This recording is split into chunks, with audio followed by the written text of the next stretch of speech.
Good evening and welcome to our Monday, July 13th council meeting. It is moved by Councillor Jaworski, seconded by Deputy Mayor Lang. Be it resolved that the July 13th, 2026 council meeting of the Township of South Glengarry now be opened at 6:30 p.m. All those in favor? Carried. If you could please join me as able for the singing of our national anthem.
Approval of agenda, disclosures of pecuniary interest. Are there any?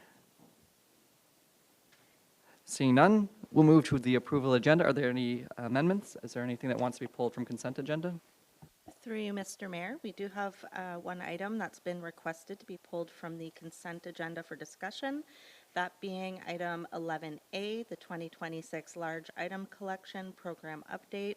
And I do want to note for the record that when the agenda was initially circulated, the previous meeting minutes were not attached to the agenda. That has since been rectified on our website, and the minutes were distributed to council this morning.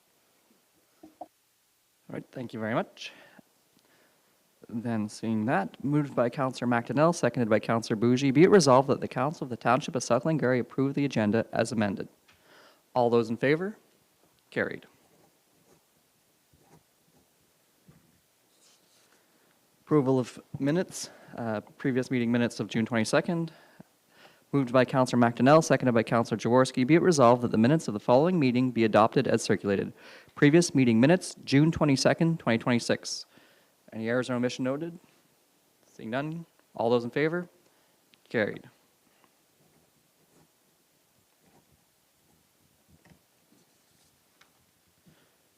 So then our next part is Section 7, Presentations and Delegations, Routine Disclosure Policy.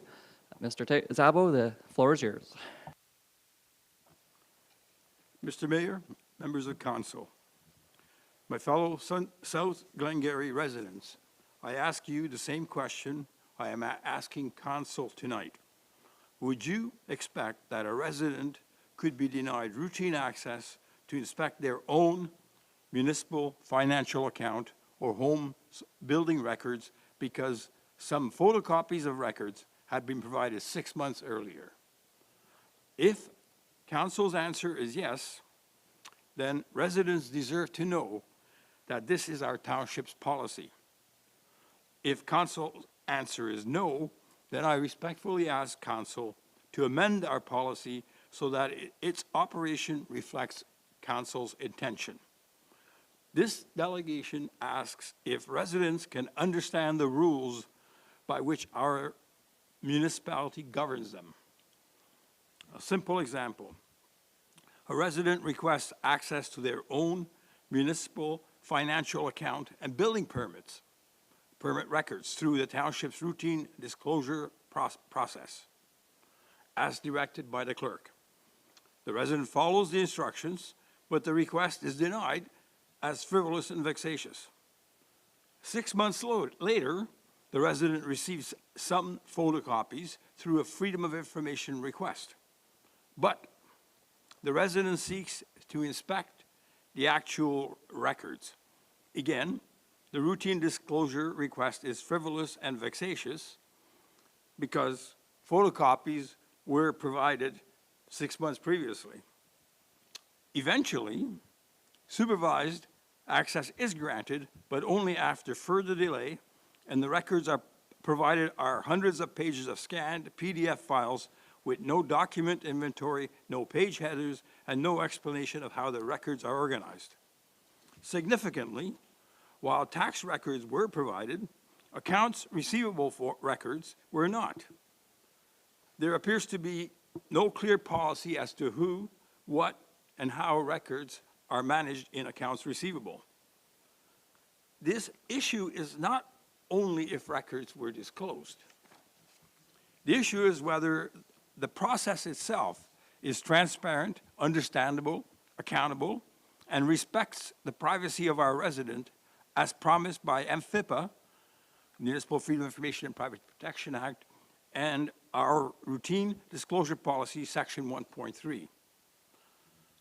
It is fair to say this result is not caused by just one decision. It is caused by 5 gaps in the township's policy framework. First, Section 4.10 allows initial requests to be treated as frivolous or vexatious. However, the policy contains no objective definitions explaining what conduct qualifies as such, how the determination is made, what evidence is required, and it appears there is no review process available. Those are significant administrative decisions, yet the policy provides little guidance to either residents or staff. Second, the routine disclosure policy makes no reference to Section 253 and 255 of the Municipal Act, which provides members of the public with absolute rights to inspect their own municipal accounts and financial records. Whether or not those provisions apply to every circumstance, Council should consider the policy and explain how those statutory inspection rights interact with routine disclosure. Third, the policy contains no guidance respecting records that are mandated by the Municipal Elections Act and other acts, many of which have their own public inspection requirements. Fourth, the current process tends to treat inspection and copying as if they are the same thing. They are not. Providing copies may involve administrative effort and costs. Inspection is a different concept that must be recognized in our policy. Council may wish to consider whether policy should distinguish between those two rights more clearly. Fifth, the policy provides no guidance regarding accessibility or accommodation when communication restrictions are imposed. Residents who are concerned about their privacy or who require ongoing access because of age, disability, or other accessibility needs should know how accommodations requests will be considered. A modern routine disclosure policy should respect those principles. In trying to understand the current governance framework, I asked administration 3 questions. What bylaw delegates authority to determine that routine disclosure requests are frivolous or vexatious? What policy governs how resident delegations may be narrowed or refused? What review mechanisms exist if residents disagree with those administrative decisions? Despite my requests, I have not been directed to a clear governance framework answering those questions. If those authorities exist, I respectfully suggest they should be publicly identifiable. If they do not exist, Council may wish to consider whether they should. I am not asking Council to decide any individual files tonight. I am asking Council to review the township's governance framework with participation by the public and our Accessibility and Advisory Committee. Specifically, I ask council to direct staff to review our our routine disclosure policy and report back publicly to council with recommended amendments that clearly define frivolous and vexatious conduct, particularly in initial requests, explain the authority for such significant administrative restrictions, recognize applicable statutory inspection rights, distinguish between inspection and copying. Also incorporate accessibility and privacy principles and establish a transparent review process for residents. In closing, every resident should know what policy applies, who has the authority to make decisions, why those decisions were made, how they may be reviewed, and how our residents' privacy is protected and respected. These are not simply questions about any one residence. These are all questions about good municipal governance. Good municipal governance. Thank you, and I welcome questions.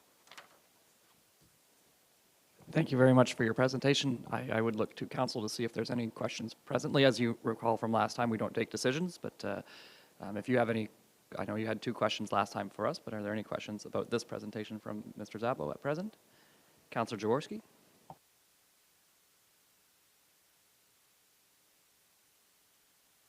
Thank you. Through you, Mayor McDonald.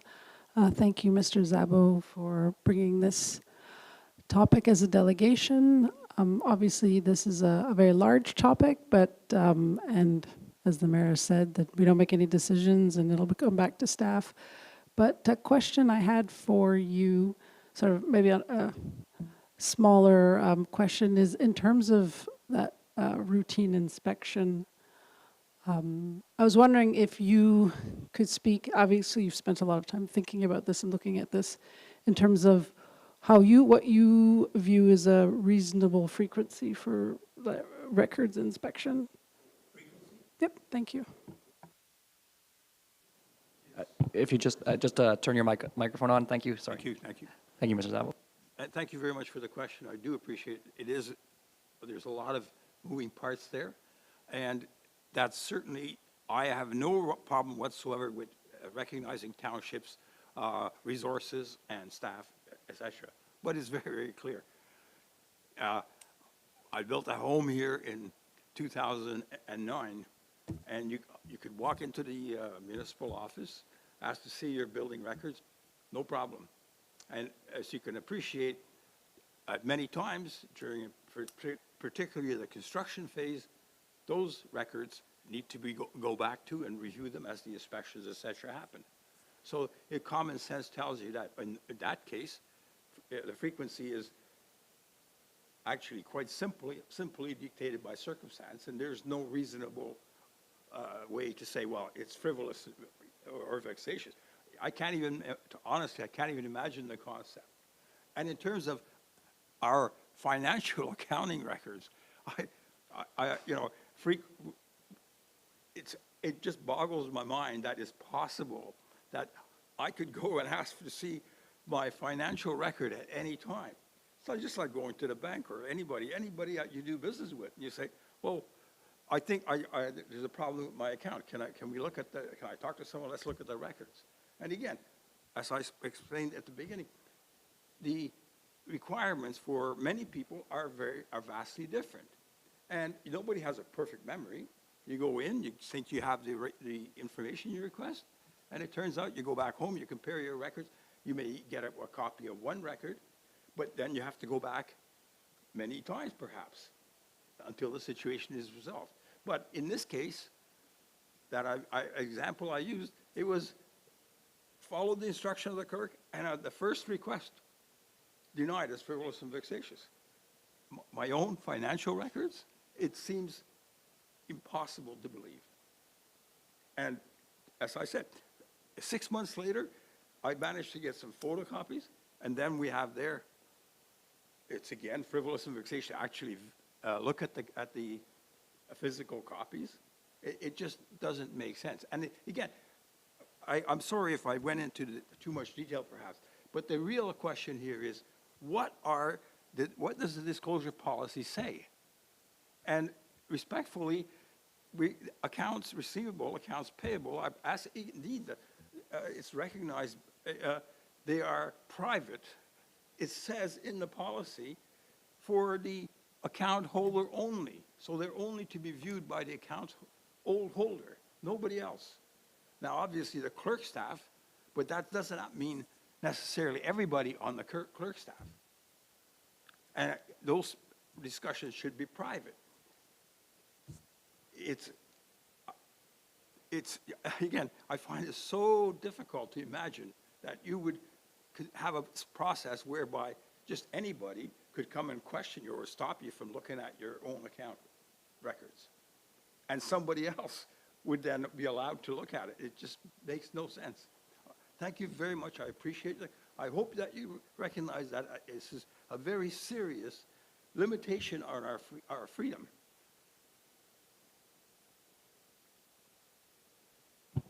All right, thank you very much. And there was a question on there. The procedural bylaw is what governs our council meetings. So that would be and then the mayor has the authority to grant or not grant typically delegations. So as you've now this will be the second one presented. They were both allowed through conversations with the senior administration and myself. So that's typically through a procedural bylaw, that question. But that was a question you asked that I can simply answer. Some of them require more context because, yes. Can I respond to that? Please do. Yes, it does, but there is a section in the bylaw that says you have to have a separate delegation policy, and there is no such thing. So if the policy says there should be a delegation policy, then there should be one, I submit, right? And again, there are other policies here.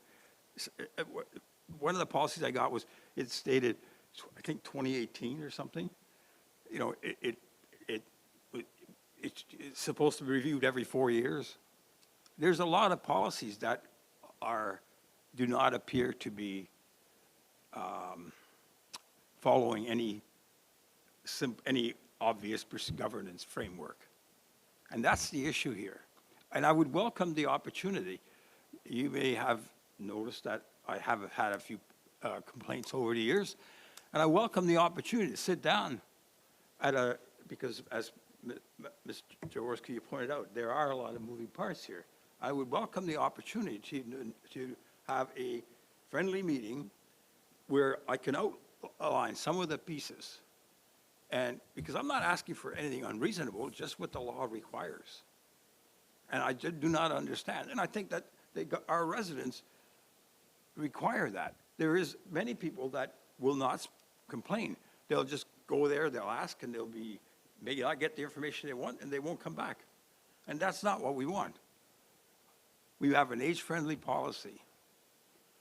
That might require some accommodation. I would appreciate at some time, if you would make some time for a little more detailed meeting. Okay, I imagine that would be taken mostly from administration, just because they're the ones who run the business, so they will have to come back something in the future, but I do appreciate your comments. Are there any other questions or comments from members of council? All right, did you have any further comment, or are you? No, I urge you to please take the matter seriously. These are very serious restrictions on freedoms of our residents. And I urge you to take it seriously and do something. Okay, Thank no, and good governance is something we strive for, so that is something we aim for. So thank you very much for your presentation again, and you're free to stay and watch as much as you wish, but also most people leave after their delegation. I don't think we have anything too exciting online after, but thank you for your presentation. Thank you. Thank you very much for your time and questions. So we will move then to action requests. Moved by Counselor Bougie, seconded by Counselor Jaworski. Be it resolved that staff report 2026-67 be received and that RFQ 2026-06 for the Green Valley Community Center roof replacement be awarded to Tom Hamilton and Sons Roofing Incorporation as per their submission of $27,652 plus HST, and furthermore that the mayor and clerk be authorized to sign all applicable documents. Ms. Harbers. Good evening, Council, and through you, Mr. Mayor. This report is to award the Green Valley roof replacement, Green Valley Community Center roof replacement. You'll see in the report here, so Council did include $30,000 in the 2026 budget for this project. And when reviewing the project scope, we had identified that there were that 3 roof vents needed to be installed in the facility. So that was added to the scope of work. And given the fluctuation of pricing for construction materials, we included a metal or shingle roof pricing sheet so that we could ensure that we were within the budget that was allotted for 2026. So we put it out to RFQ, and it includes the removal of the existing and disposal, and then installation of 3 roof vents, and then the ice and water shield, ice guards for the metal roof only, and then a couple of soffit and fascia repairs, as well as the $2,000 contingency for the project. If you've been to the Green Valley Community Center, you'll know that it goes, or it's placed right beside the play structure. So obviously the snow guards are very important to be in place along the whole length of the building. As well, there's an outdoor rink behind, so people often will go on either side of the outdoor rink, or either side of the community center to get to the outdoor rink. So the ice guards are important on both sides. So we reviewed the submissions. We did get 6 compliant submissions. And after reviewing them, we also consulted with EVB Engineering. And we are recommending to award it to Tom Hamilton and Sons Roofing as per their submission. And we did do a thorough check of references, and they have completed similar work in municipalities as well. So after that review as well, we're looking to award it to them. But happy to answer any questions. Thank you. Thank you. Are there any questions or comments? I see Councillor Bougie. Please proceed.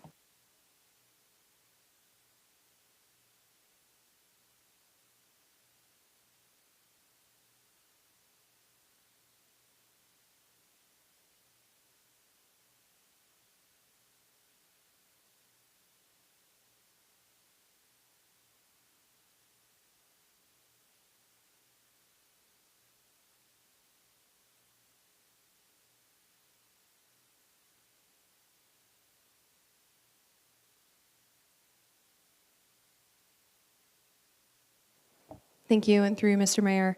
Yes, part of the, so the project, we're looking to have this done before the end of 2026. We are looking in hopefully the month of August.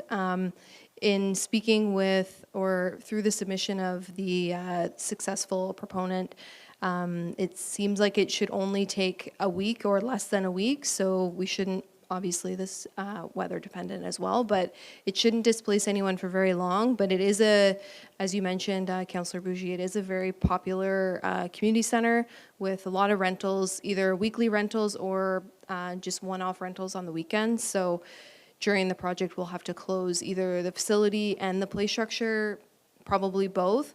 But it doesn't seem like the project will take too long. It's not a very big building, so hopefully they won't be displaced for very long. But we're working on trying to get a schedule together, or we will work on getting a schedule together that will hopefully not impact too many of our users.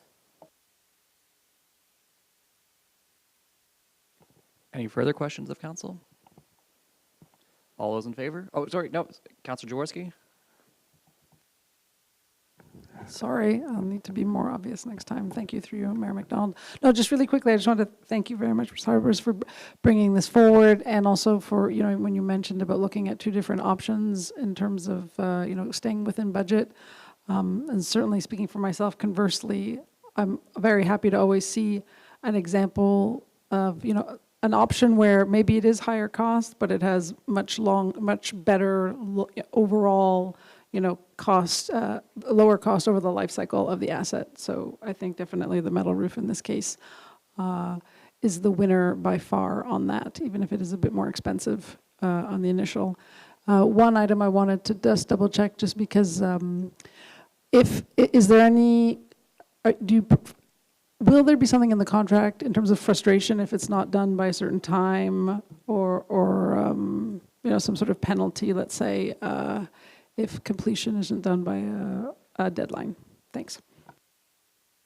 Thank you, and through you, Mr. Mayor. We didn't, for this smaller project, we didn't have any liquidated damages included in the contract or as part of the RFQ.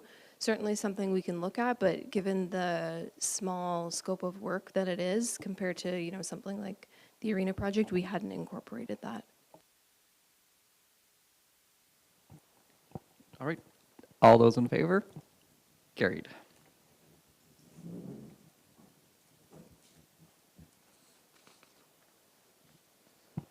Moved by Councillor Jaworski, seconded by Deputy Mayor Lang.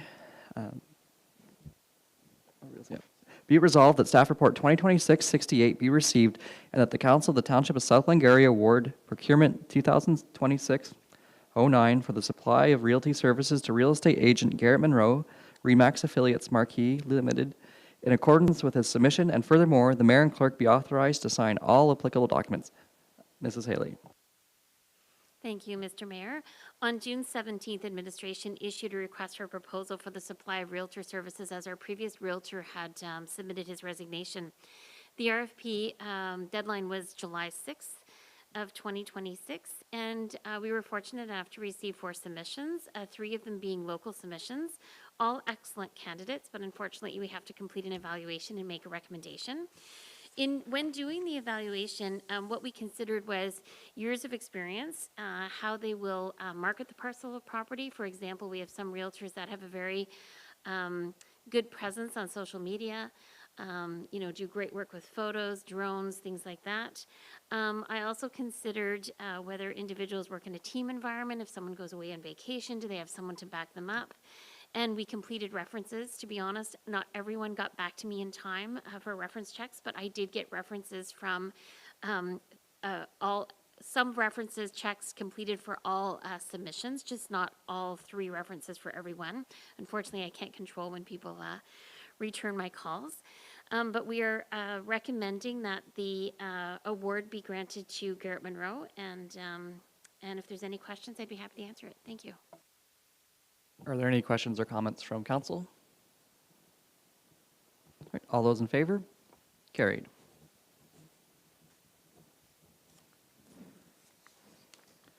Advanced 2027 tandem purchase, moved by Deputy Mayor Lang, seconded by Councillor McDonnell.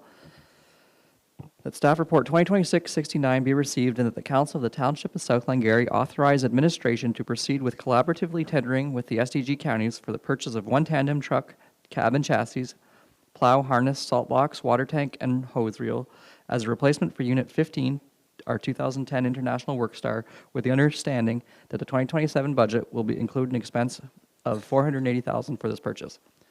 Mr. Kuhn. Thank you, and through your Mayor McDonald.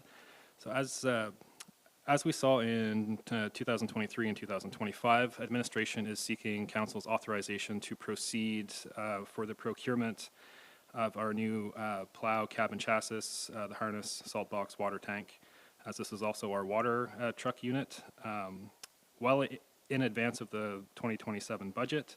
However, we're hoping to join SDG counties on their joint tender, hopefully get better pricing, and ensure that we have it for the 2027 and 2028 winter season. Are there any questions or comments of council? All those in favor? Carried. Thank you.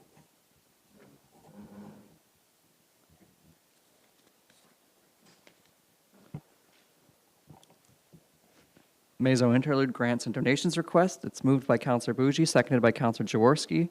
Be it resolved that staff report 2026-70 be received and that the Council of the Township of South Glengarry, choose one. So there will be three options. Decline the request from Maison Interlude for sponsorship of its 2026 benefit evening. The second one is approve a sponsorship contribution of which council will suggest to Maison Interlude in support of its 2026 benefit evening with funding to be drawn from the 2026 grants and donations budget. And then the third option would be to approve a donation of amount council suggests to Maison Interlude in support of its annual fundraising campaign with funding to be drawn from the 2026 grants and donations budget. Mrs. Dixon. Good evening, Council, and through you, Mr. Mayor. Administration received a request from Maison Interlude in order to support their annual campaign. For those that are not aware, Maison Interlude helps support individuals experiencing domestic violence and their children throughout SDNG and the United Counties of Prescott and Russell. The last time that Council made a donation to Maison Interlude was in 2023 for $1,000. The reason that the resolution is structured as is because per our grants and donations policy, whenever we don't generally provide grants to events that are closed off to the public. So you do have to purchase tickets in order to attend. So because of this, the option was made for doing a general contribution to Maison Interlude. Okay, thank you. Are there any comments based on the staff report? Deputy Mayor Lang. Thank you, Mr. Mayor, and through you.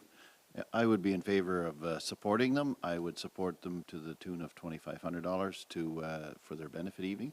And I know that you do have to buy tickets, but it is a benefit evening. So if they let everybody in for free, they wouldn't raise a lot of money. But I would be happy to support. I usually go, or I have at least the last couple of years, gone to the thing. It was usually at the Bonnie Glen. And I think it would be a good thing to support. Thank you. Seeing nods. Okay, so we'll put that under option B, then sponsorship contribution. And then so I'll read that again with the amount at $2,500. So moved by Councillor Bougee. I don't know if you had your hand up. I'm not as great at seeing the screen there. No, I did not.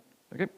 Thank you. Moved by Councillor Bougee, second by Councillor Jaworski. Be it resolved that Staff Report 2026-70 be received and that Council of the Township of South Glengarry approve a sponsorship contribution of $2,500 to Maison Interlude in support of its 2026 benefit evening with funding to be drawn from the 2026 grant and donations budget. All those in favor? Carried.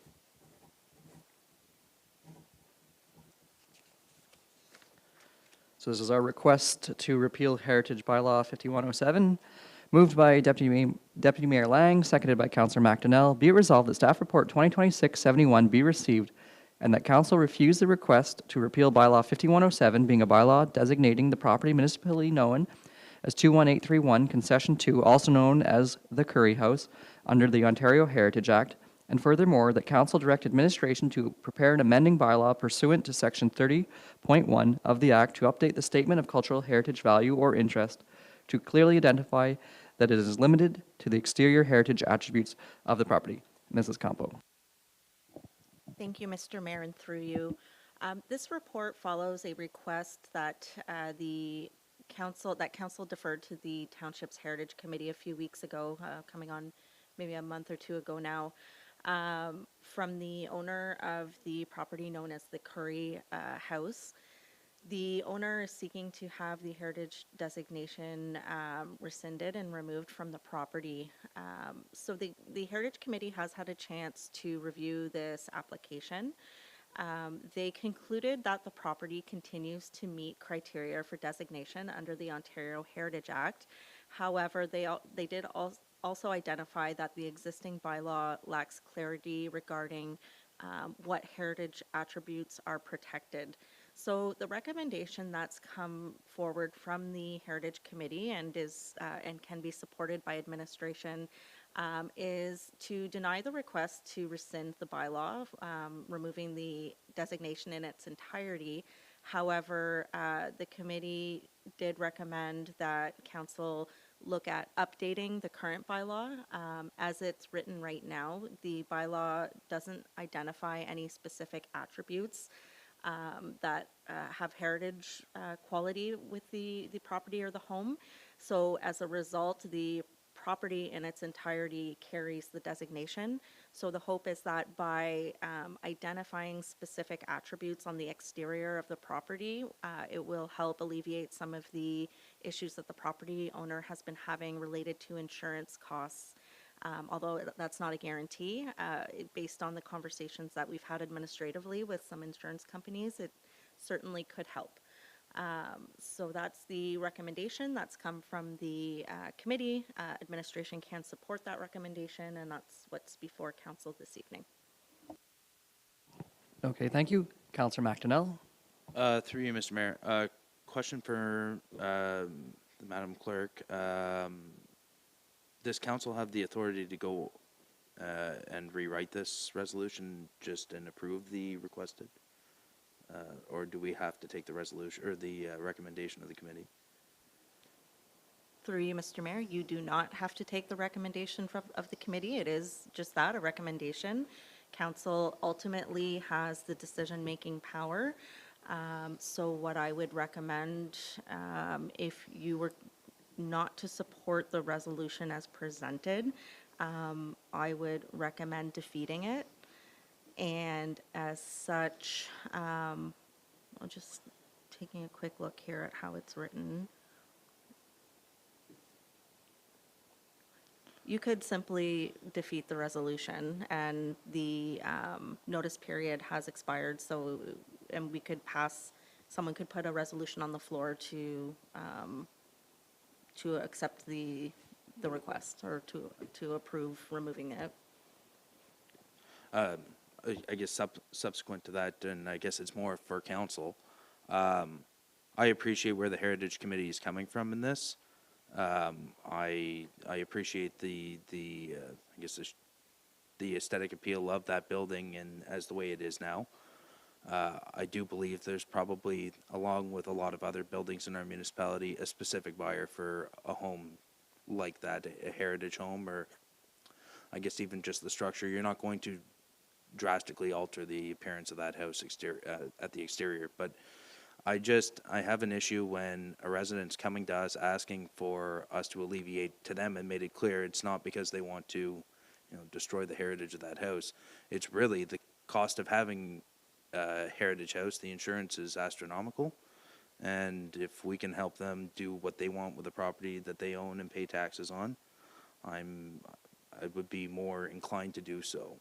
So I don't know if there's appetite around the table to accept their request as originally processed, as originally received, but I'll leave that to the other members of council. But I wouldn't have an issue passing it like that, just as I wouldn't have an issue passing the resolution as is now. Thank you very much. We'll go to Councillor Bougie.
Thank you. Councillor Jaworski and then Deputy Mayor Lang. Thank you. Through you, Mayor McDonald. I thought that what was being proposed here by the Heritage Committee seemed like a reasonable sort of compromise, I think, in terms of, recognizing like what Councillor Bougie is saying there, that there was a recognition that if something's been designated, that like the purpose of the designation is to help preserve through changes of hands, but also like looking at this as a residential home. It's not a public space. The interior of what the home would look like is not really material to the community, I would say. So that in terms of removing restrictions from on the interior, I think that makes a lot of sense. I think again, it's that exterior that sort of lends to the historic, the fabric of the historic, features throughout South Glengarry and Glengarry County overall. However, I did notice in the report that it did mention that like the owner was consulted, so I was wondering if they had any specific feedback on what was being proposed here. Thank you. Through you, Mr. Mayor. The last I spoke with the property owner, their preference would be for the designation to be removed in its entirety.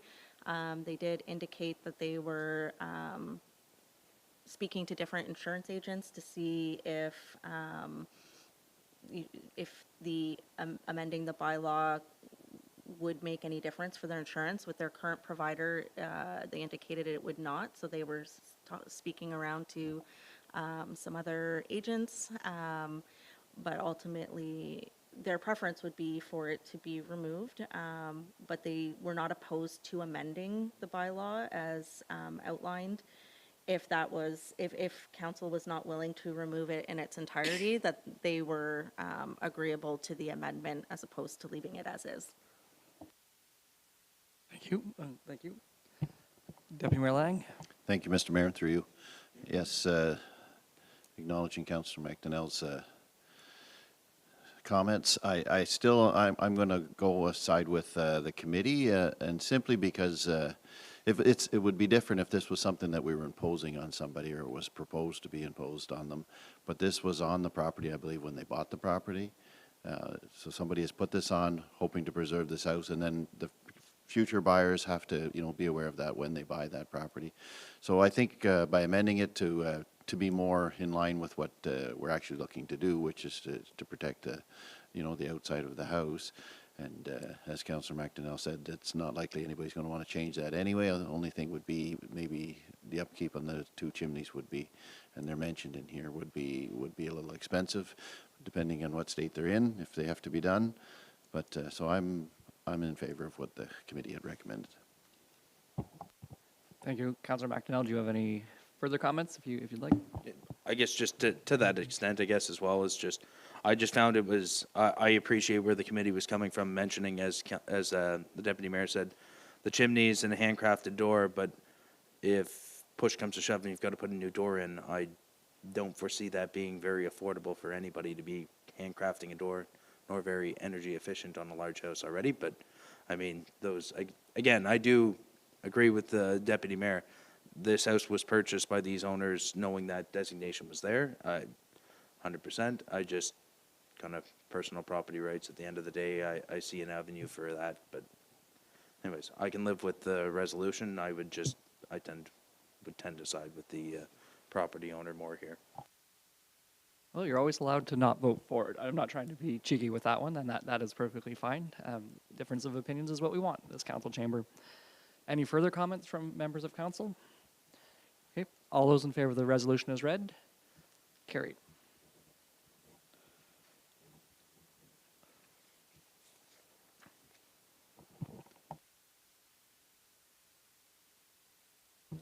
Now moving into bylaws. Appointment of our Chief Administrative Officer, moved by Deputy Mayor Lang, seconded by Councillor Jaworski. Be it resolved that Staff Report 2026-71 be received and that Bylaw 2026-43, being a bylaw to appoint Aidan Burgess as Chief Administrative Officer for the Corporation of the Township of South Glengarry, be read a first, second, and third time, passed, signed, and sealed in open council this 13th day of July 2026. And furthermore, the Council of the Township of South Glengarry authorizes that all checks of the corporation drawn on its accounts may be signed by Mayor Lachlan McDonald, CO Aidan Burgess, Treasurer Kaylin MacDonald, and Deputy Treasurer Logan Stanley, and that they also be authorized to sign all other documents required in this matter. Mrs. Campo. Thank you, Mr. Mayor, and through you. Although this is an administrative bylaw and report in nature, it's one we're glad to bring forward this evening. So we have our new Chief Administrative Officer, Aidan Burgess, here with us this evening. This bylaw appoints her to that position. As we've done with the past few CAO designation bylaws, this one also designates Ms. Burgess as a deputy clerk in the event that council requires a meeting with just the CAO present. And at the same time, the resolution is updating our signing authorities for the bank, as it's timely to do so. And so it removes our former CAO as a signing authority and adds Ms. Burgess. I suppose that sorry for my voice, everyone. I don't know why I'm losing it. Deputy Mayor Lang. Thank you, Mr. Mayor, and through you, welcome aboard. It's exciting to be official now, so we just want to say welcome. Looking forward to working with you. Yes, I had the pleasure of golfing with Aiden at the our Warden of STNG's golfing event, and in my experience, you have been very calm and practical, but I did like that Mr. Kuhn, who was on our team, said that at one point golf broke her. It was only 9 holes in, and she hit most every ball, and I think she only missed one, but that was the moment that, golf got to her. So I find you reasonable, and it was great to get to know you on that day personally, and I look forward to our professional development and the future with South Glengarry. So welcome aboard, and we do hand clap, so we'll do that again.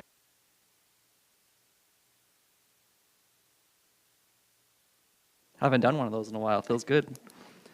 Any other comments? If anyone? Okay. All those in favor? Carried.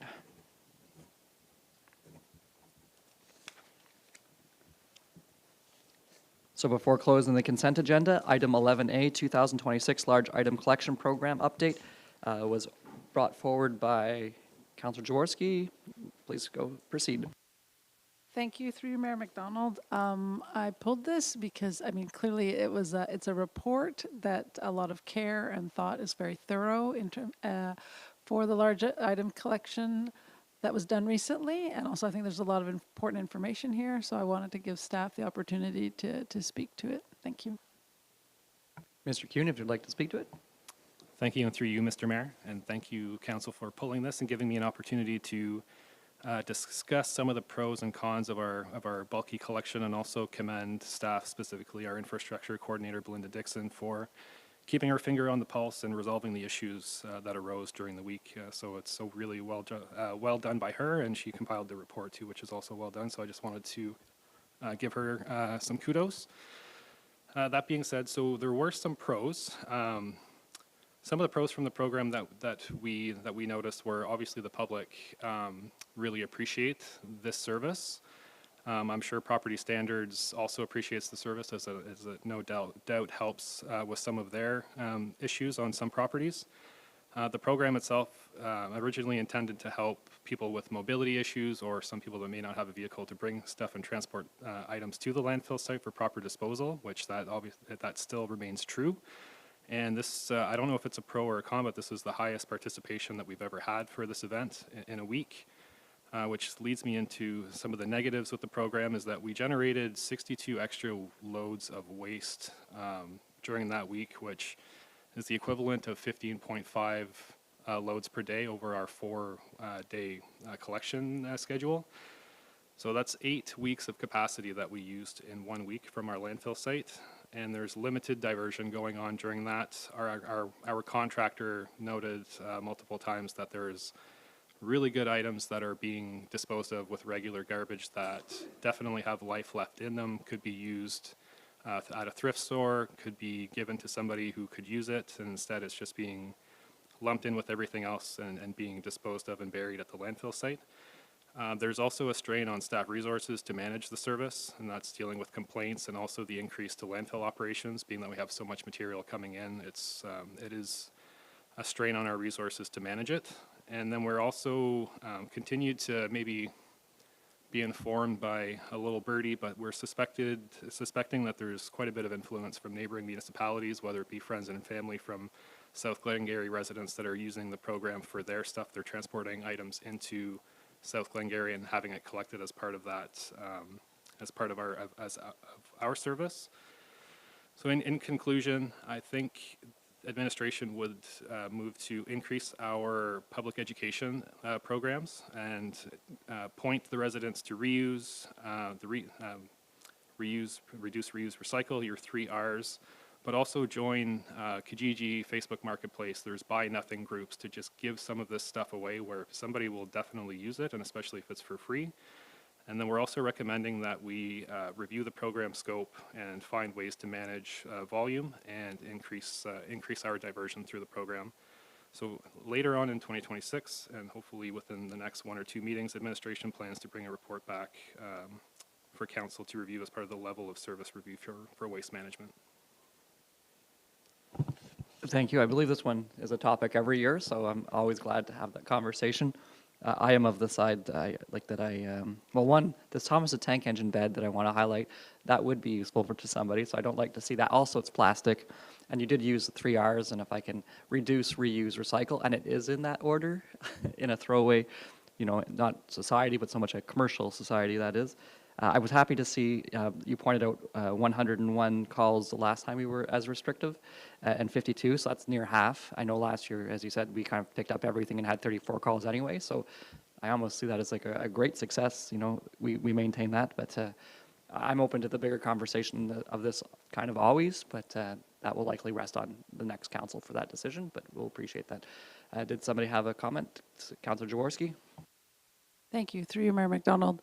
Yeah, no, it's always a very interesting exercise, and certainly like when we've had discussions about this before, it's typically been during budget where I don't feel we've necessarily had maybe the opportunity to really maybe be creative. And again, this is a very valued program, but maybe there's creative ways of making it better. I know, like, one item is the famous mattresses and how they take up so much space and are so difficult to compress and like taking up an inordinate amount of space in the landfill. And maybe that's a tweak something we could look at, that specifically to improve it. Because I mean, when you say it's 2 months worth of capacity, that's like 20% of our capacity. Like, I don't know if we could try and quantify, what is that worth, that 20 months, that 20% of reduction of capacity of the landfill for this exercise, or if mattresses are a significant part of that, maybe if we target it, it would help. But also, I think that issue of items coming from elsewhere, that's really disappointing. I mean, I'm sure it's very hard to prevent, but it would be good if that was from a culture of our community's perspective, that was something that was really frowned upon, is looking at more as it's stealing from South Glengarry residents versus taking advantage of a free service. But yeah, I would welcome a deeper discussion on waste management as a whole, because I understand we have some of our agreements are coming up for renewal, et cetera. So have a wider discussion on that. Thank you. Any further comments or questions at this point? Deputy Mayor Lang? Thank you, Mr. Mayor, and through you. Yeah, I'll just echo what Councillor Jaworski said, and if staff sees the point of it or a benefit in it, I would be open to a committee of a whole meeting to discuss this and maybe other issues relating to it, as far as an update also on maybe how the recycling's going. We'll be into it a full year here shortly, and possible collection, because our contracts due at the end of this year. So we're going to have to soon start talking about what we're going to do moving forward. So staff can come back with something, whatever, and I'd be open to it. And am I correct, our collection will end synchronized with North Glengarry? That's for garbage collection? Through you, Mr. Mayor, ours is done at the beginning, or at the end of this year, and I believe North Glengarry's is about 6 months after for the expiration date. All right. It would still be nice to have that conversation, obviously, because our border is, like, crossing that line is just a road. Councillor McDonnell? Yeah, through you, Mr. Mayor. No, I would welcome the conversation as well, and maybe a committee of the whole, whether it's this council or maybe something for the next. But no, it's a valued service. I'm disappointed as well to hear that people may be taking advantage of us by moving things from one municipality to another. But at the end of the day, I think there's a lot of good actors, and I think it does help. I think it does truly help the community get rid of some things that they wouldn't otherwise be able to get rid of. And there's no real way to quantify it, but I'm sure it does stop a few bad actors throwing things into ditches or into private property or onto public property. Example, the peanut line or anything such as that. I've personally picked 3 mattresses in the last probably 5 years out of the County Road 18 ditch in front of our place, and it's manicuredly cut, so some people don't care where they toss it, just as long as nobody sees them. So, anyways, hopefully we can have a fulsome discussion on that, and potentially maybe the addition of, or revisit, I guess, the addition of a possible organics program at that time and a feasibility on that. So that's something I hear a lot on too. So, thank you. All right, thank you. And I imagine, given that it's July, August, and then August, that we may not be able to take decisions, but just keep us up to date, if maybe even an info report if it's feasible to have it done before. But otherwise, Councillor McNall kind of mentioned it might be next council's committee of the whole. But if we can, whoever remains would probably like to suggest to that council, this is something we'd like to look into, and we'd recommend to them to do it. So thank you for the discussion on the report. So consent item moved by Councillor McDonnell, seconded by Councillor Bougie. Be it resolved that council accepts the items listed on the consent agenda. All those in favor? Carried.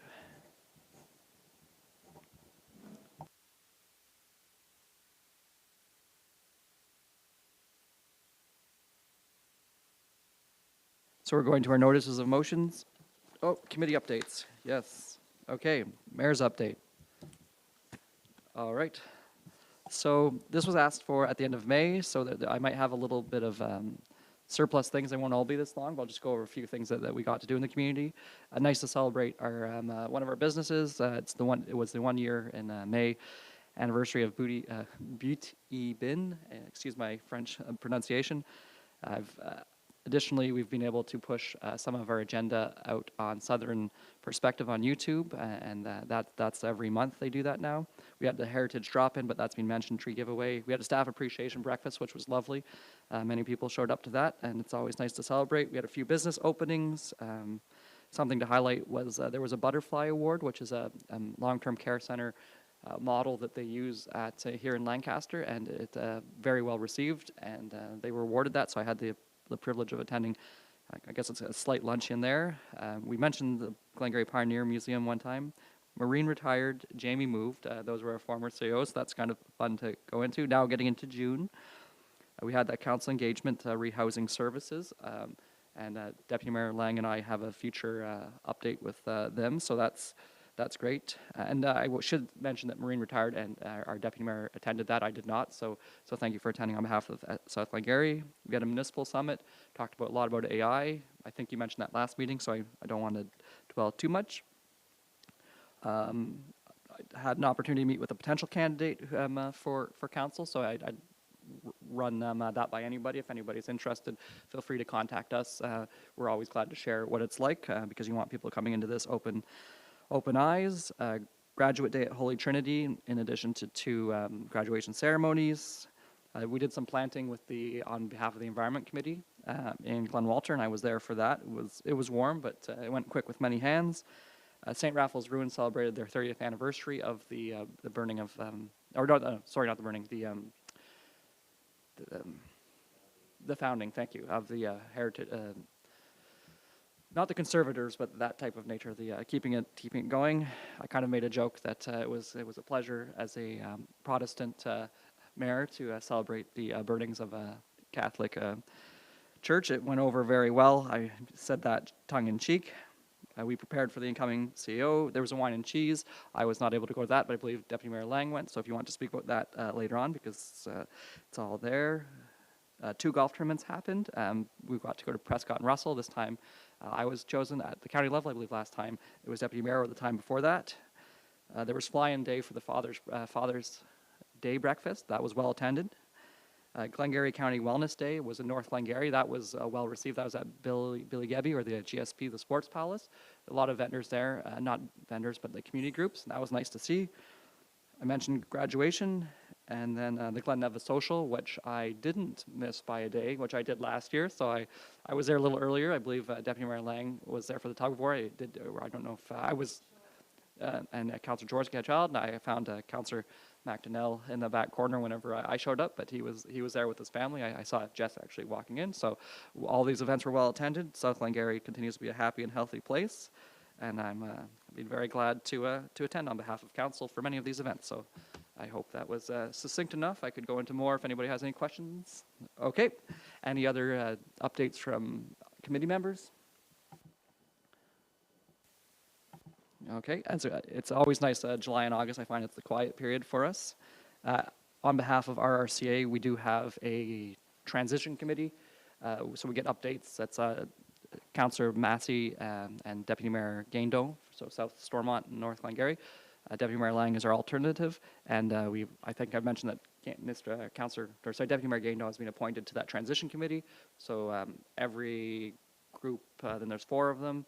Everybody appointed somebody. South Nation appointed somebody from Ottawa, so that's great. Things seem to be going well there. We anticipate the budget as usual coming from the Conservation Authority for this year, but it will. I think it might go to the counties, but the whole process will be the same, and then it will change in 2027. Otherwise, no board or committee updates. Okay. Looking to support resolutions, Councillor McDonnell had pulled this one, Better Regional Governance Act, and thank you for doing that. I think I asked, so maybe I should say I did it, but Councillor McDonnell put his name to it. Can I get a seconder to put it forward? Deputy Mayor Lang.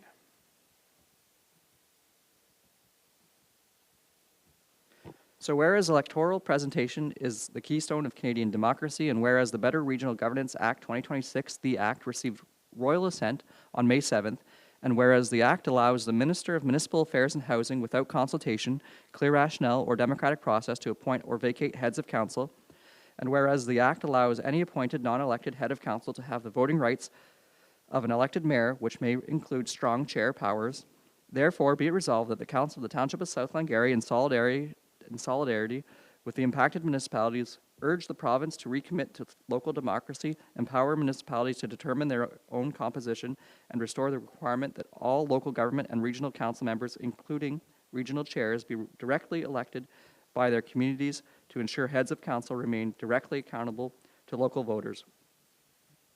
That council urge the province to restrict any further changes or expansion of the Act in any way that could undermine the democratic vigor of any additional municipality, and that this resolution be forwarded to Premier Doug Ford, the Minister of Municipal Affairs and Housing, and MPP Nolan Quinn, and the Association of the Municipalities of Ontario. So just a little background on this for anybody tuning in. It's just that the ability to appoint somebody, that's the big issue. And there was a clause removed. I think, did this read satisfactory to you? Because there was one that was a little bit more aggressive. I think this is more on brand with kind of saying like, we just appreciate democracy. Okay. Any further questions or comments? Okay. All those in favor? Carried.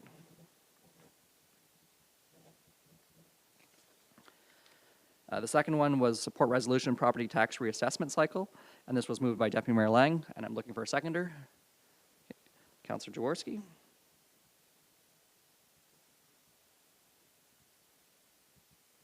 Be it resolved that the Council of the Township of South Glengarry supports the Eastern Ontario Wardens Caucus Resolution 2026-03, Ontario, Most Outdated Property Reassessment in Canada, a call to return to property tax reassessment cycle as presented. And furthermore, that a copy of this resolution be circulated to Premier Doug Ford, the Minister of Finance, the Association of Municipalities of Ontario, the Rural Ontario Municipal Association, the Municipal Property Assessment Corporation, and the Eastern Ontario Wardens Caucus. Deputy Mayor Lang, do you want to add to this?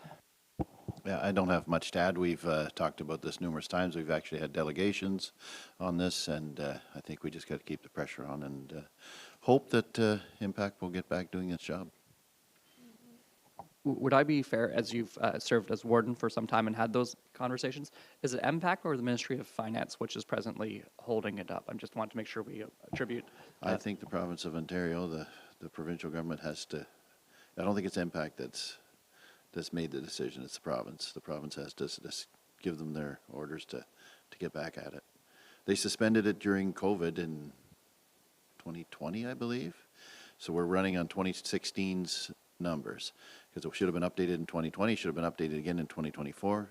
So we're coming up on 10 years. We're using assessment values that are 10 years old. And I think something that I find funny is now that whenever they appraise a house, they have to roll it back 10 years to bring it to that number, which, I mean, that seems like a interesting effort. All right, no further comments? All those in favor? Carried.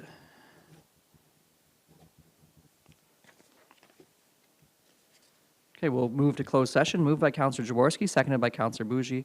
Be it resolved that council convene to closed session at 7:35 PM to discuss the following items under Section 2392 of the Municipal Act SO 2001. F, advice that is subject to solicitor-client privilege, including communications necessary for that purpose, specifically legal advice. Or E, litigation or potential litigation, including matters before administrative tribunals affecting the municipality or local board, specifically legal update. All those in favor? Carried. So we'll move to closed session.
So coming out of closed session, moved by Deputy Mayor Lang, seconded by Councillor Jaworski, be it resolved that council rise and reconvene into open session at 8:33 PM without reporting. All those in favor? Carried. Moved by Councillor McDonnell, seconded by Councillor Jaworski. Be resolved that administration be directed to carry out all actions as specified in the closed session minutes. All those in favor? Carried. Confirming bylaw, moved by Councillor Bougie, seconded by Councillor Jaworski. Be resolved that bylaw 2026-44, being a bylaw to adopt, confirm, and ratify matters dealt with by resolution, be read a first, second, and third time, passed, signed, and sealed in open council this 13th day of July 2026. All those in favor? Carried. Adjournment, moved by Deputy Mayor Lang, seconded by Councillor McDonnell. Be resolved that the Council of the Township of South Glengarry adjourn to the call of the chair at 8:34 PM. All those in favor? Carried. Have a good evening, everyone.